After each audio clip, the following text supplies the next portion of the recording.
Bonjour, je suis Beata Moubieli-Mérès. Je devais animer pour cette 17e édition de Festival Lettres du Monde une rencontre avec l'écrivain israélien Etgar Keret au sujet de son dernier livre qui a été publié au mois de mars aux éditions de l'Olivier dans une traduction de l'hébreu de Rosie Pinas Delpouech.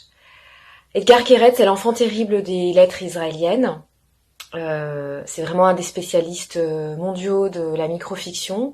Il est traduit dans plus de 40 langues. Ce livre, Incident au fond de la galaxie, est le 8e qui est traduit en français.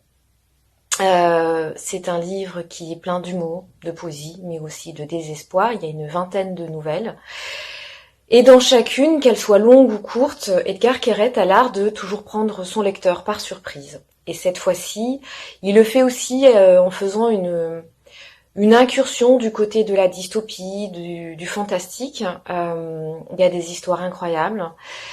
Il y a des histoires avec, par exemple, un orphelinat vraiment étrange où on clone des gens. Et entre autres, il y a l'histoire du clone d'Adolf Hitler qui a été créé pour venger les victimes de la Shoah.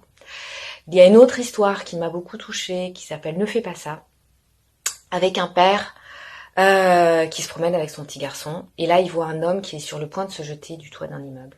Et le père tente de l'en empêcher, évidemment en se disant que cet homme veut se suicider, alors que son petit garçon, lui, est persuadé que cet homme est un super-héros qui va voler, et donc lui est en train de lui dire « Vas-y, vas-y, vole », pendant que le père lui dit « Ne fais pas ça, ne fais pas ça ».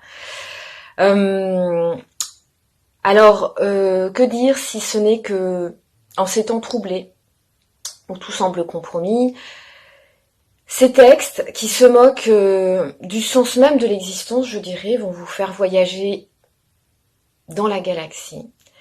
Et sans doute aussi, en tout cas ça a été le cas pour moi, vont vous recharger du plus précieux carburant pour avancer aujourd'hui, c'est-à-dire l'humour, qui, comme chacun sait, est la politesse du désespoir. Incident au fond de la galaxie, Etgar Keret, édition de l'Olivier.